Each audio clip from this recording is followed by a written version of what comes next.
Olá, meus amigos, uma satisfação enorme estar aqui com vocês em mais uma maratona aí com foco na Polícia Penal do Distrito Federal.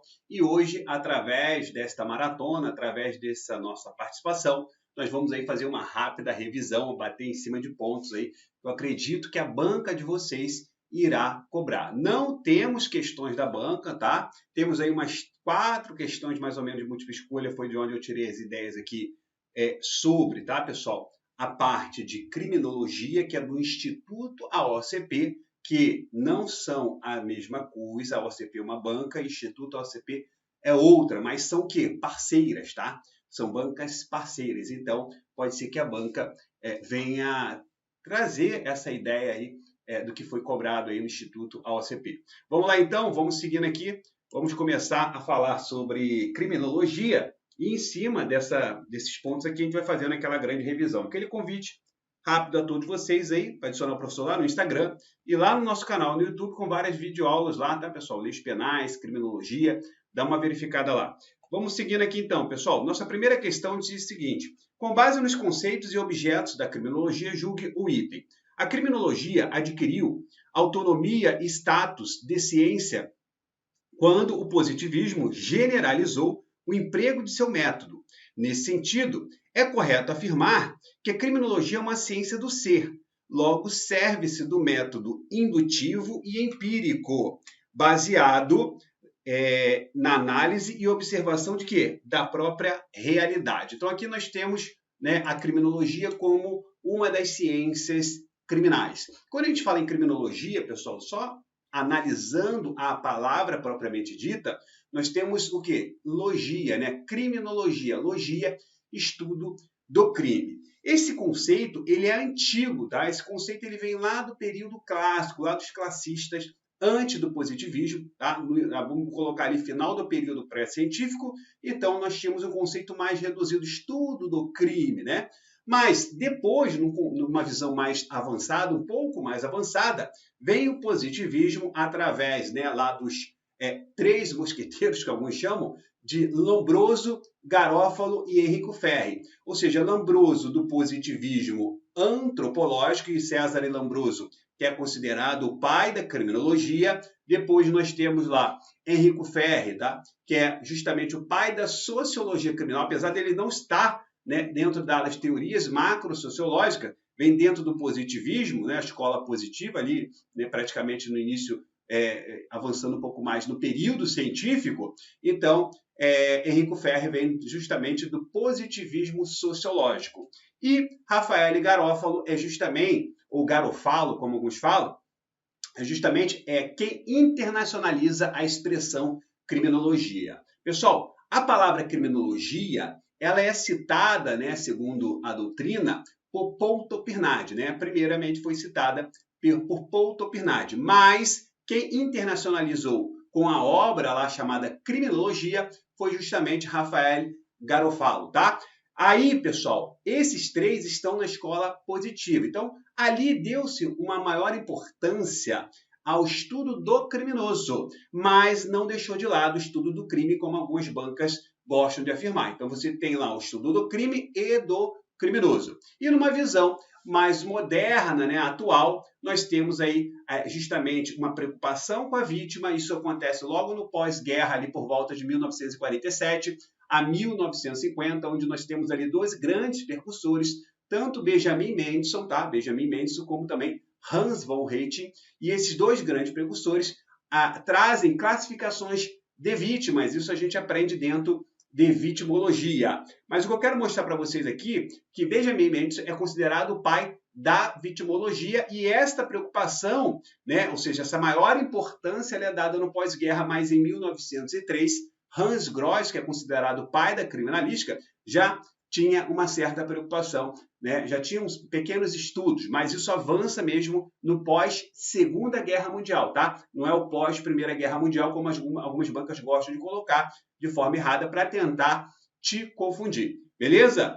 E, pessoal, o controle social vem também, né, logo na sequência, onde você tem um controle social formal e o controle social informal, tá? O controle social formal, a gente divide ele em primeira seleção, segunda seleção e terceira seleção. Aqui é a presença do Estado. Tanto é que na primeira seleção, Polícia Judiciária. Na segunda seleção, nós temos lá o Ministério Público e na terceira seleção, o Poder Judiciário. Já o controle informal, aí eu tenho a presença, né, da família, da sociedade, né, de todas essas pessoas que são importantes também para trabalhar a base da pirâmide, que nós vamos falar, né, de uns pontos importantes daqui a pouco, quando falarmos em prevenção no Estado Democrático de Direito, que é um assunto também destacado aí no edital de vocês. Então, esse conceito é o mais moderno. Qual é o conceito da criminologia? É uma ciência empírica e interdisciplinar que tem como objeto de estudo o crime, o criminoso, a vítima e o controle social. E como uma ciência criminal,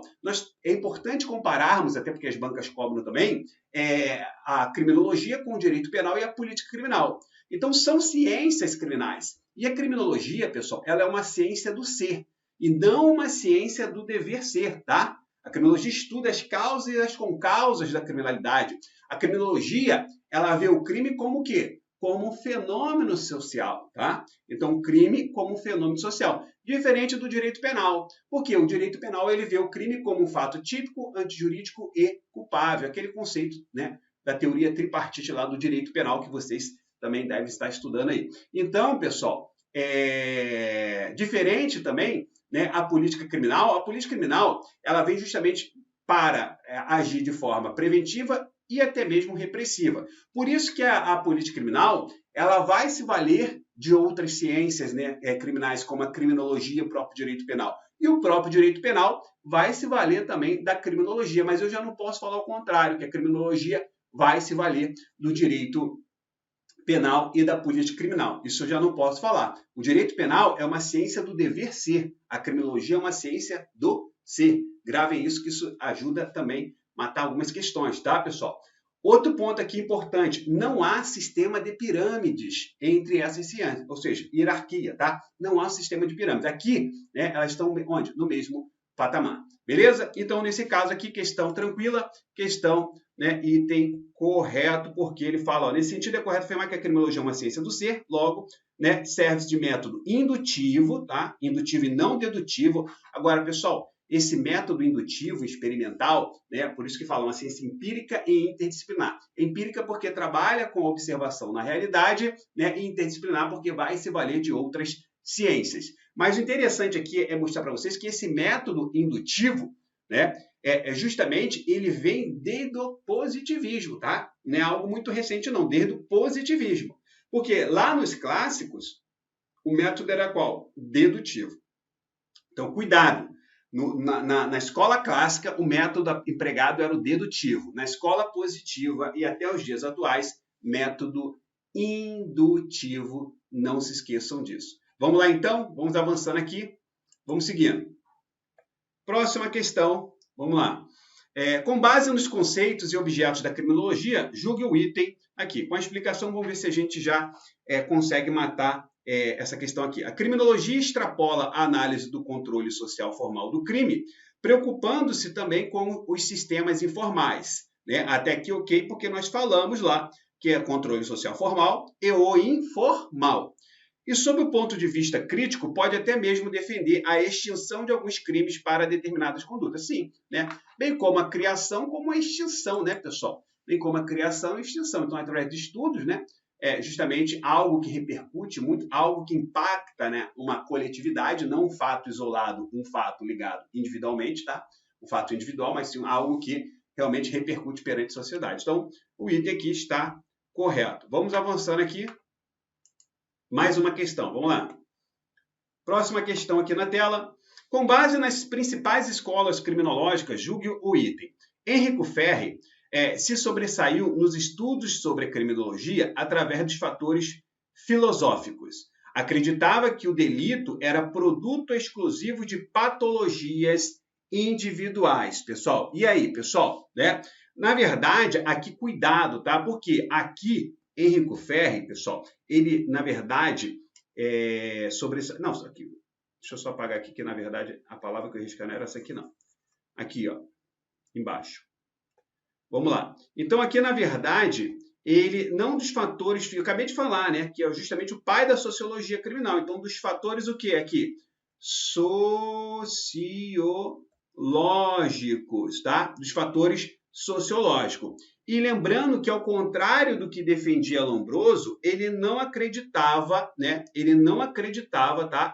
Que, ou seja, era produto de patologias individuais, tá? Ele acreditava, foi o pai da sociologia, né? Enrico Ferri, o que ele acreditava aqui, pessoal? Que vinha justamente de fatores o quê? Fatores sociais.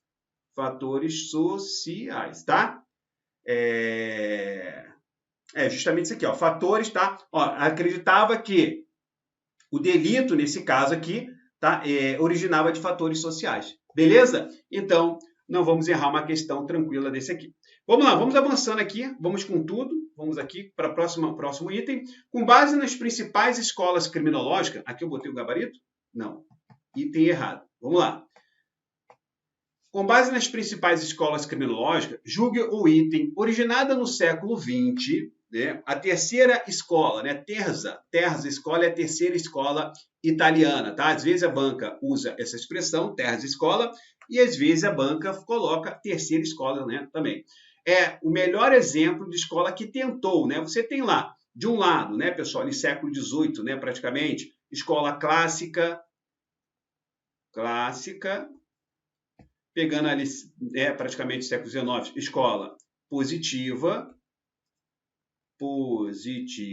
tá? Né? São as duas grandes escolas que despencam em prova. Aí vem, né, nesse caso, é o melhor exemplo de escola que tentou conciliar os ensinamentos das extremadas escolas clássicas e positiva. Apresenta distinção entre imputáveis e inimputáveis. Exatamente, tá, pessoal?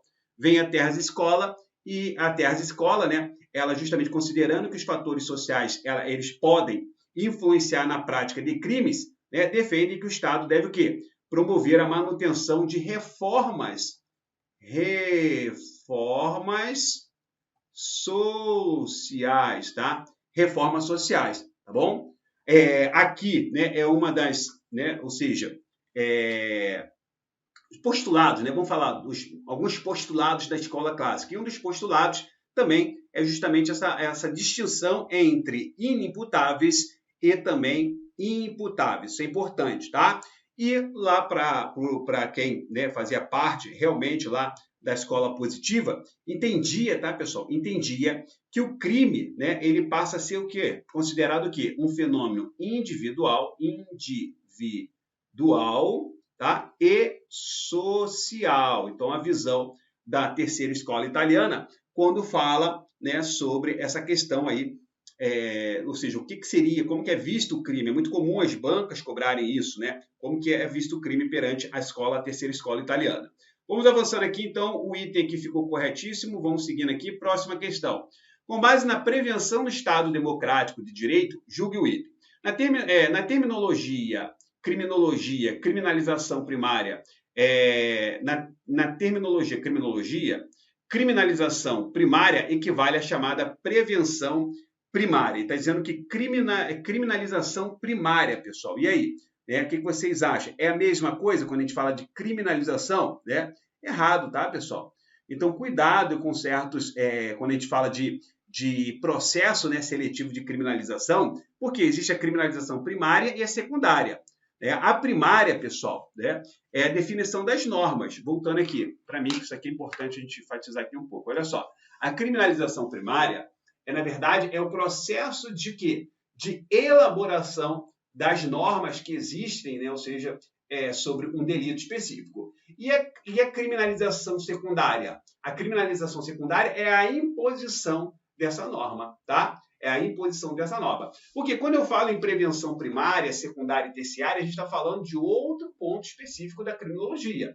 Então, uma coisa é criminalização primária, ou seja, a norma que surge para punir aquela pessoa que praticou o fato, né, ilícito. Mas o fato típico, né, ilícito, culpável, então ali vem justamente, na verdade, o fato típico, né? Porque quando você fala em norma, você tem um fato típico. A ilicitude e a culpabilidade, elas vão fazer parte desse conceito, né, atual, mas são fatos que podem ser, né, nesse caso aí, retirados, né, numa visão mais antiga e até mesmo para a pessoa não ser punida. Até o fato típico, né? Quando você exclui, por exemplo, uma conduta, você está excluindo o fato típico. Né? Então, por exemplo, coerção física, né? É irresistível. Então, exclui a conduta. Então, você tira ali o fato típico. Mas o que eu quero falar para vocês aqui é que quando nasce o crime, eu tenho uma criminalização primária. Quando eu imponho, né, a norma, uma criminalização secundária. Agora, prevenção no Estado Democrático de Direito, é importante a gente destacar que você tem lá a prevenção primária, que é a base da pirâmide. Ali é o mundo ideal, né? Por que é o mundo ideal? Porque ali, pessoal, não temos ainda problemas, praticamente. Ou seja, você tem uma boa economia, você tem uma boa educação, você tem segurança, você tem saúde. Então, eu estou trabalhando a base da pirâmide. Já quando acontece o problema, se surge a problemática, aí eu já não posso mais falar em prevenção primária.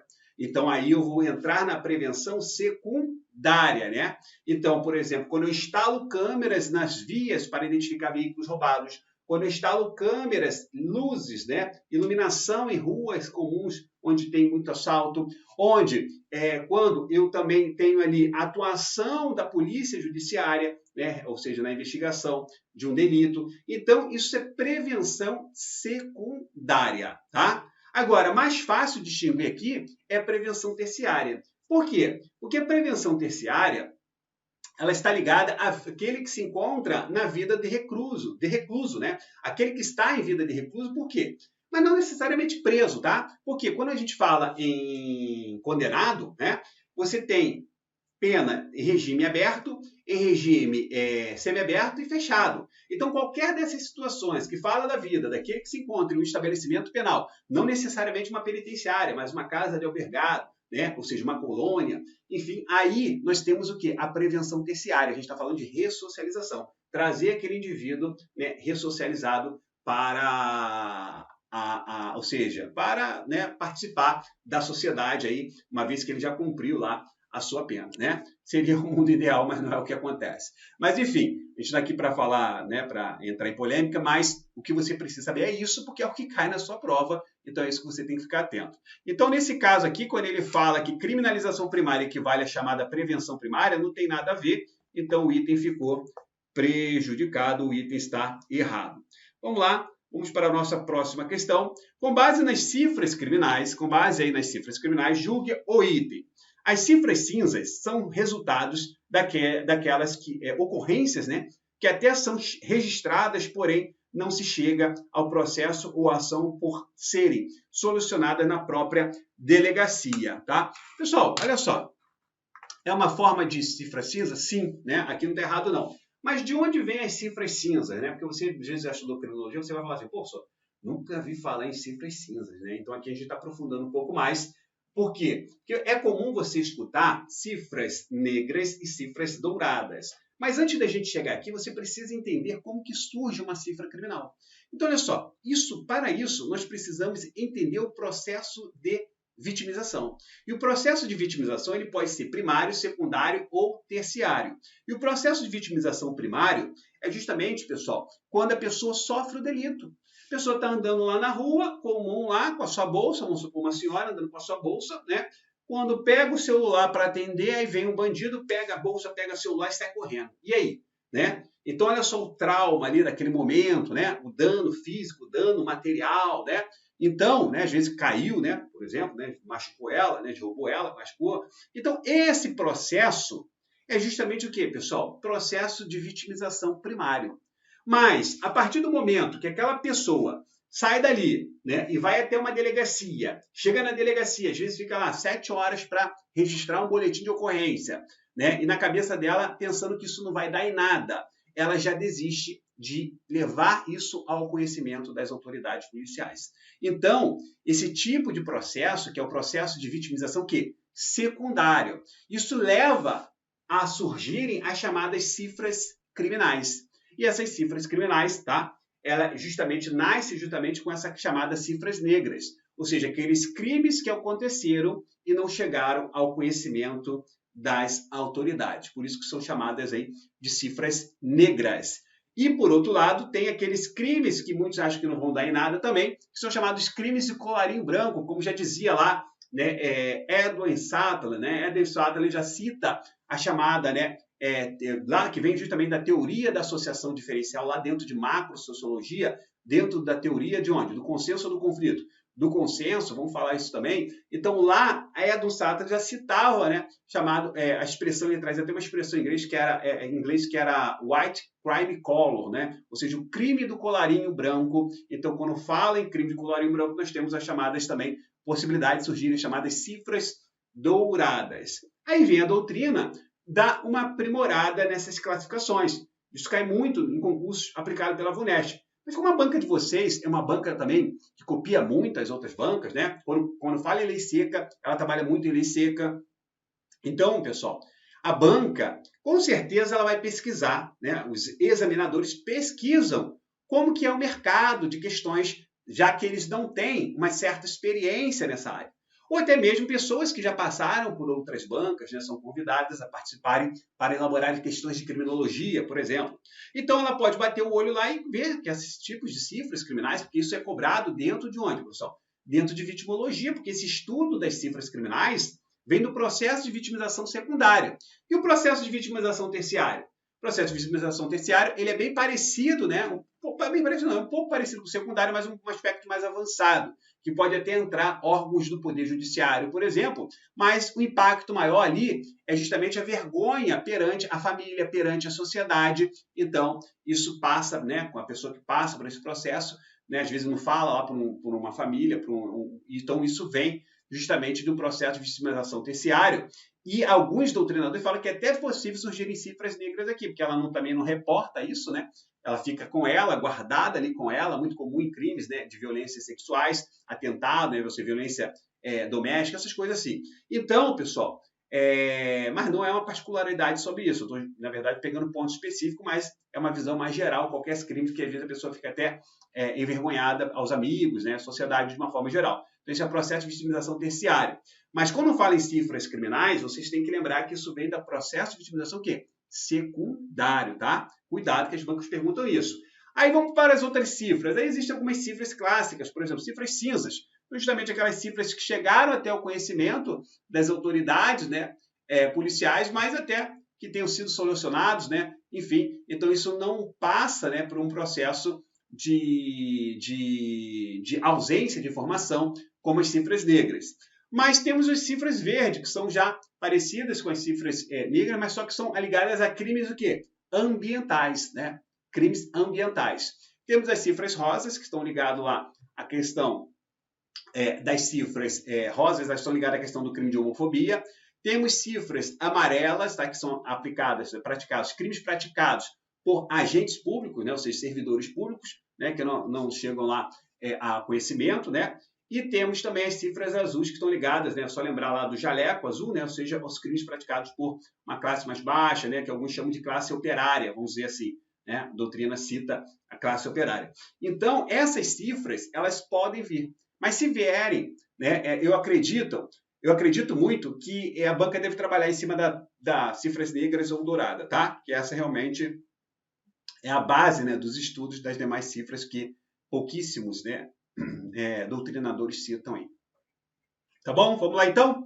Então, nesse caso aqui, o item está correto, né? Que é uma das classificações aí das cifras cinza, tá? Avançando aqui, pessoal. Item correto, vamos aqui seguindo. Próxima questão. Com base nas principais escolas criminológicas e seus expoentes, julgue o item. O italiano Cesare Lombroso, autor da obra, né? Aqui é O Homem Delinquente, tá? A obra dele. Foi um dos precursores da escola clássica. Foi um dos precursores, ele diz que foi um dos precursores da escola clássica. Olha aí, pessoal, já está errado, né? Da criminologia, a qual admitia a ideia de que o crime é um ente jurídico e infração e não ação, né? Pessoal, cuidado, por quê? Cesare Lombroso, na verdade, aqui está certo a obra, né? O Homem Delinquente. Essa obra aqui, ela, né, vem justamente ali no período, praticamente, de 1800, tá? 1859, mais ou menos aproximadamente ali, 1860, tá? Então lá tem essa obra, escreveu, né, O Homem Delinquente. Ele escreveu outras obras também, né, da questão lá a prostituta, a delinquente, né, enfim, existem umas outras obras aí específicas. E César Lombroso, conforme eu falei para vocês, é considerado o quê? Pai da criminologia. Então ele é o pai da criminologia e não da criminalística, como as bancas gostam de confundir aí, que pai da criminalística é Hans Gross. Então, pessoal, diferente, né? Aqui nós temos quem? Temos César Bonesana, o nome parecido, né? César Lombroso e César Bonesana. César Bonesana, ele vem ali por volta de... Ele tem um livro também muito cobrado em prova, tá? Que foi... aqui as bancas gostam de trocar, tá? Ele fala aqui O Homem Delinquente. O livro de César Bonesana, eu vou lembrar o nome dele. Tem o Delinquente Boys, que é de Albert Cohen. Enfim, mas eu vou lembrar aqui, me deu um branco agora. Mas através dessa publicação, ele fica muito famoso dentro da escola clássica, né, em 1764, então ele vem antes. Então ele, sim, é um dos grandes percussores da escola clássica, junto com Francisco Carrara, tá? Francisco Carrara também e Feuerbach também são grandes percussores da escola clássica. Às vezes as bancas perguntam esses percussores, por isso que a gente aprofunda bem aí nos nossos materiais em PDF e nas videoaulas aí. Vamos avançando aqui. Então aqui está errado, tá? Lembre lá que não é escola clássica, e sim escola positiva. Vamos avançando, então. Vamos para a nossa próxima questão. Vamos lá. Com base nas principais escolas criminológicas e seus expoentes, julga o item. Segundo Lombroso, o criminoso se divide em 4 espécies, né? Lembra lá das classificações que eu falei para vocês, né? Que é justamente essas classificações, elas vêm justamente no período positivo. Por isso que lá passa da maior importância ao estudo do crime e do criminoso.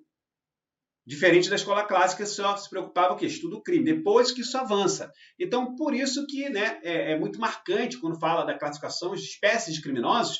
Isso a gente destaca lá também no material de vocês aqui.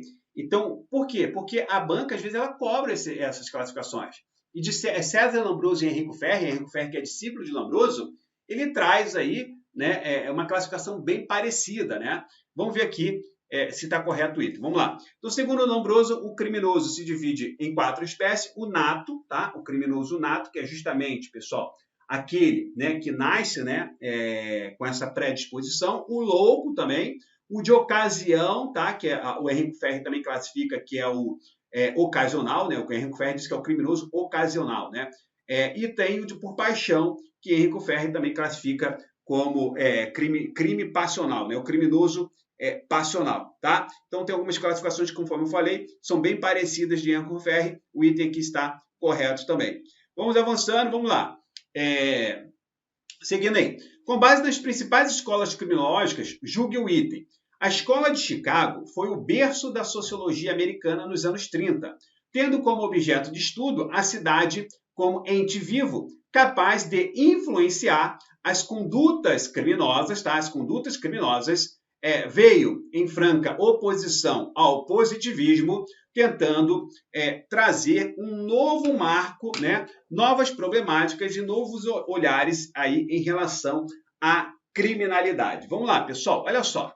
Aqui é interessante a gente também aprofundar um pouco mais, por quê? Porque as bancas gostam de aprofundar essa parte aqui. Ó. Quando a gente fala, né, em escola de Chicago, você tem que lembrar, primeiro, sempre falo, você tem que entender a estrutura da matéria. Onde que você está dentro dessa matéria aqui? Você está em macrosociologia.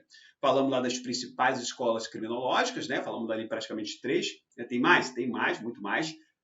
Claro, a gente sempre vai focar nas que mais caem no concurso, mas nossos materiais aqui, né, tem várias, todas elas, e é importante que você leia os PDFs e também que você refaça lá todas aquelas questões. E também nas videoaulas aí que estão bem completas também. Então, olha só, pessoal, você tem lá, falamos de escola clássica, falamos da escola positiva, falamos da terceira escola, né, a escola alemã, temos a escola de Lyon. Essas escolas caem muito em concurso público, mas quando a gente fala em macrosociologia, basicamente a gente divide a macrosociologia ou teorias sociológicas criminais, mesma coisa, tá? Você tem duas teorias, duas grandes teorias, a teoria do consenso, tá? E a teoria do conflito. A teoria do consenso, ela é uma teoria mais o quê? Conservadora, tá? Teoria mais conservadora. E a teoria do conflito? Ela é mais o quê? Progressista, tá? É uma teoria mais progressista. Então, são dois pontos que as bancas gostam de cobrar. Mas quando eu falo teoria do consenso, quais são as teorias, escolas que eu tenho aqui dentro, né? Praticamente. Então, eu tenho aqui, ó, na visão doutrinária, praticamente 4, tá? Outros autores inserem outras, mas uma visão mais importante para você acertar a questão de prova. Você tem a Escola de Chicago, tá? A Escola de Chicago. Você tem, além da Escola de Chicago, você tem a teoria da associação diferencial, né? Que é lá de Edwin Sutherland, tá? O crime é aprendido, né? Conforme ele diz ele, o crime a pessoa aprende a ser criminoso. Você tem a teoria da anomia de Eminem Durkheim e Merton, tá? Ou seja, ausência de normas, né? Pessoas que não conseguem atingir, né? Ou seja, aquele status na sociedade desejado, partem para o lado mais rápido, né? Que seria para eles o crime, tá? Seria para eles esse lado mais rápido, seria, na verdade, aí a prática do crime. Temos a teoria da subcultura delinquente. Quando a gente fala de subcultura, o próprio nome diz, né? O gueto, as gangues, enfim, a subcultura delinquente de Albert Cohen, tá? E Cohen citava lá o que nós chamamos, né, de o livro dele, né, na verdade, Albert Cohen cita a obra dele, que é chamada de Delinquent Boys, tá? Albert Cohen. Então, essas 4 teorias, tá? Juntando a Escola de Chicago, vem justamente dentro da teoria do consenso. Só que a Escola de Chicago, ela, na verdade, ela motivou, né, o surgimento de outras grandes teorias, 5 teorias que vêm justamente aí dos estudos, né, ou seja, da motivação da Escola de Chicago. Porque a Escola de Chicago é o que fala aqui, a questão da desordem, né? Desordem social. Então, pessoal, a gente tem a escola ecológica, né, que fala de desorganização social, a teoria ecológica, tá? Teoria ecológica, que fala de desorganização social. Temos também a teoria espacial, que é de Oscar Niemeyer, um arquiteto, que coloca o problema da criminalidade justamente na questão arquitetônica, né? Imagina uma cidade toda, né, mal construída, né? Enfim, então a questão arquitetônica. Temos lá a teoria das janelas quebradas, tá? Teoria das janelas quebradas, onde tem um experimento ali de 2 grandes percussores que falavam, né? Que é o seguinte, ó, pessoal, vamos fazer uma experiência aqui, vamos embora. Vamos deixar o veículo aqui parado, todo trancado, né, vidro, né, mas sem estar com as trincas, né, fechado, ou seja, sem com a tranca, sem fechar lá com a chave, deixa ele aberto, se alguém meter a mão ali e abrir, e vai poder pegar o que está dentro. Deixaram fechado, nada aconteceu. Aí, na outra semana, eles quebraram o vidro daquele veículo, o veículo em poucos minutos, em poucos instantes, horas, enfim, foi todo devassado. Então, chegaram à conclusão, ó, se você tem uma janela quebrada na sua casa, vá lá e conserte aquela janela, porque senão sua casa vai ser devassada rapidamente. Teorias das janelas quebradas, que daí vieram 2 grandes teorias também, que é a da tolerância zero, ou seja, o próprio nome já fala, né, ou seja, reprimir crimes mesmo que pequenos, tá? E dos testículos despedaçados, que é ou seja, uma repressão mais forte, mostrando para o vagabundo que o crime não compensa, tá? Então, isso vem justamente dos testículos despedaçados. Então, são 4 teorias que vieram justamente desses estudos aí da Escola de Chicago. Então, aqui a gente está dentro justamente de onde, pessoal? Da teoria do consenso. E, por outro lado, nós temos aí a teoria do conflito, né, que praticamente, numa visão mais objetiva, divide aí em 2 grandes, né, teorias. É justamente aí o que nós chamamos de Leibniz-Approach, tá? Teoria do etiquetamento é a mesma coisa do que Leibniz-Approach. Teoria da rotulação, o próprio nome fala, né? Etiquetar, rotulação. Aquela pessoa, ela fica rotulada, né, como criminoso. Uma vez criminoso, sempre será vista como criminosa. Então, isso vem da teoria da rotulação, principalmente ligada a esses crimes macabros, né? Crimes de mortes, né? Ou seja, assassino em série. Enfim, então isso vem, né, justamente aí dentro dos estudos, né? Claro, tem vários detalhes importantes, mas não é o momento agora, por causa do nosso tempo. E temos também a teoria crítica, que é conhecida também como nova criminologia, ou também conhecida também como a radical, tá? Criminologia crítica, a teoria crítica radical ou nova criminologia. Isso vem dentro também, tá, pessoal?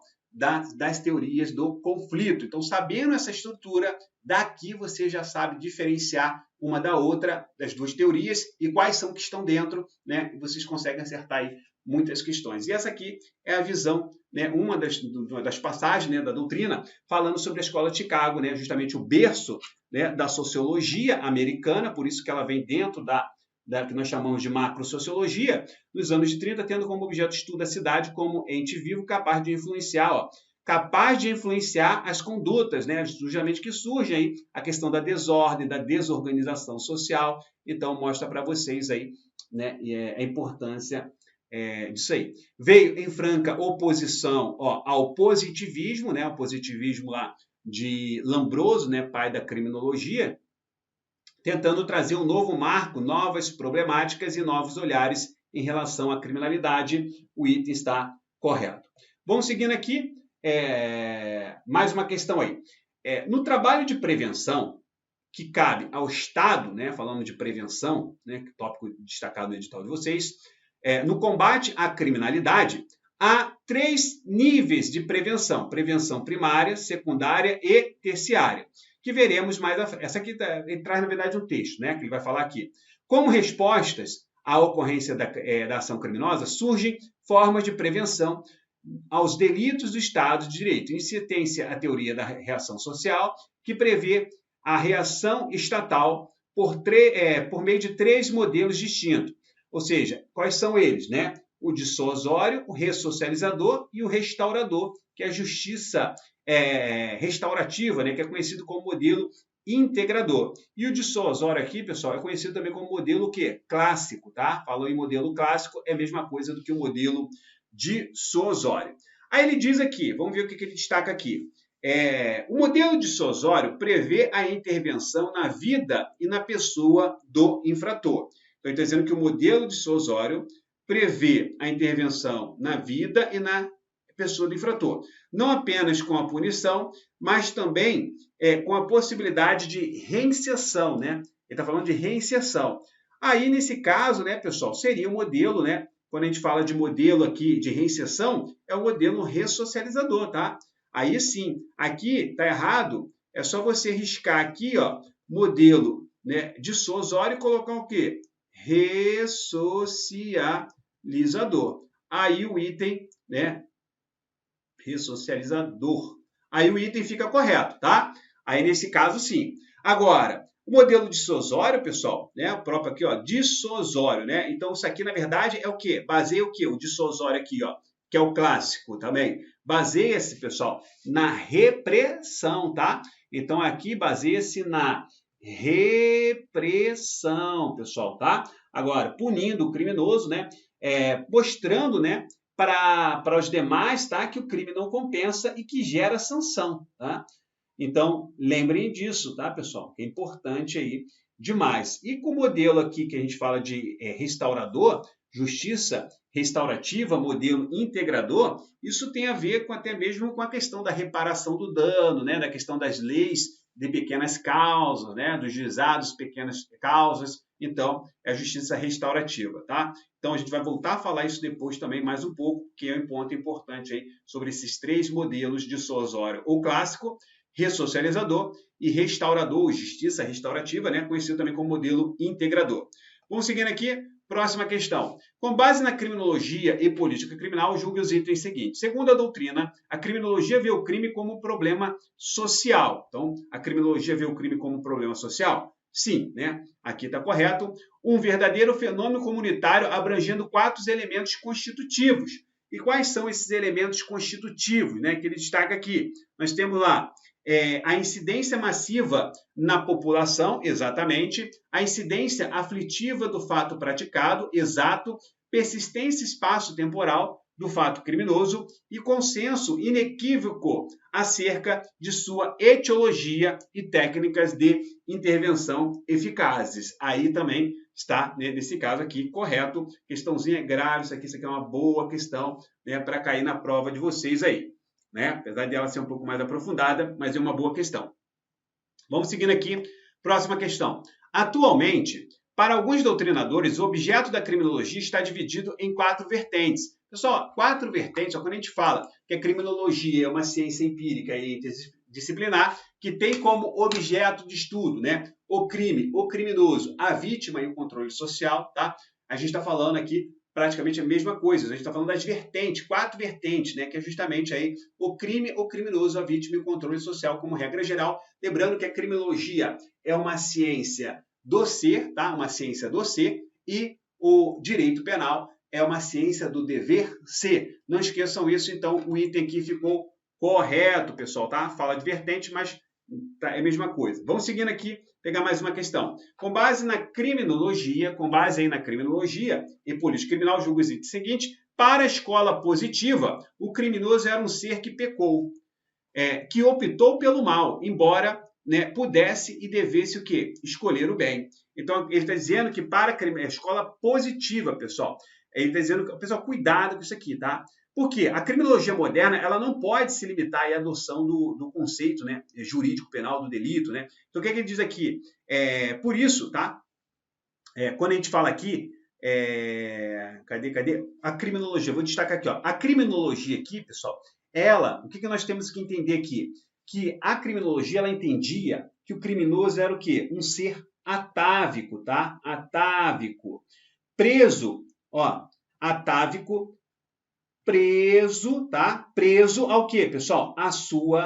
Preso à sua deformação patológica. Lembra lá do criminoso nato? Ó, a sua deformação, tá? Deformação, ele tá falhando aqui direto. Deformação patológica, tá? Patológica aqui, deformação patológica. Por isso que falava lá sobre o criminoso nato, tá? Agora, para os classistas, se a banca coloca aqui escola clássica, aí sim. Clássica. Se a banca coloca escola clássica, aí sim, né? É justamente aquele criminoso que é um ser que pecou, que optou aí pelo mal, tá? Optou pelo mal, né? E uma vez que ele tinha a oportunidade de agir para o bem, tá bom? Então o item aqui está errado porque ele botou escola positiva. Vamos pegar aqui mais uma questão.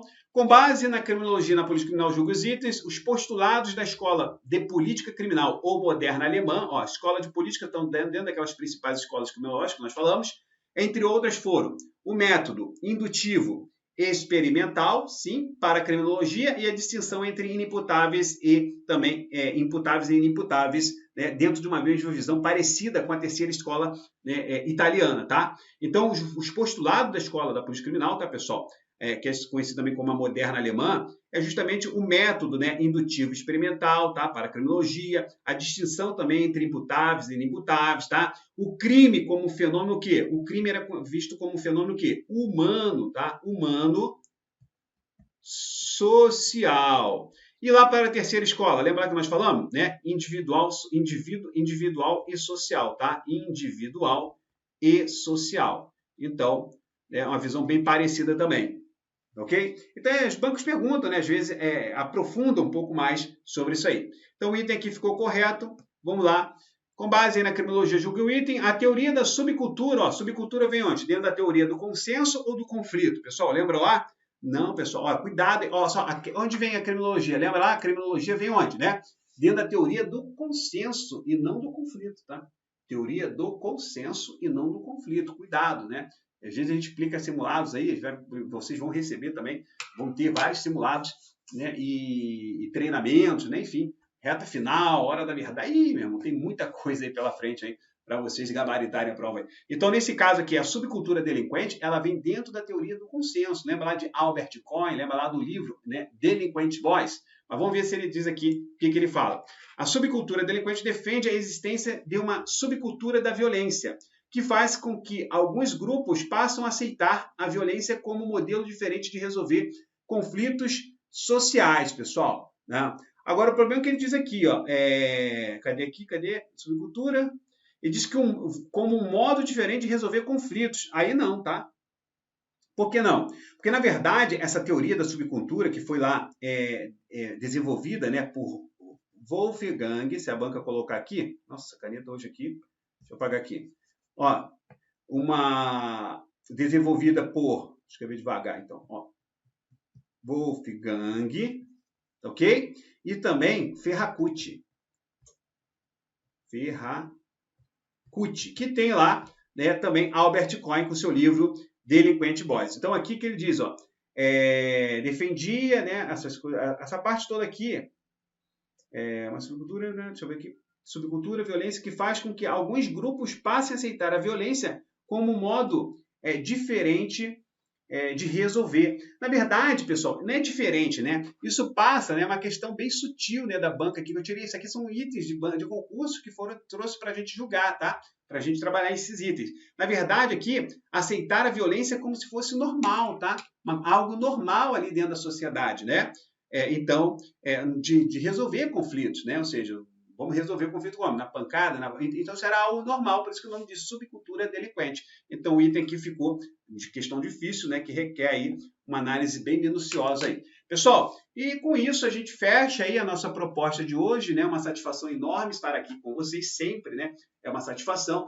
E não esqueçam, teremos mais eventos, mais aulas, tem aulas programadas aí. Entrem lá no nosso Instagram, @prof.herculano, que eu sempre estou postando os links lá. E principalmente no Telegram. Vai lá no Telegram, pesquisa lá, professor Alexandre Herculano, tem um canal lá, é onde eu vou estar postando lá os materiais das nossas aulas que vão acontecer e também os materiais. Um abraço a todos e até o nosso próximo encontro, pessoal. Até mais aí.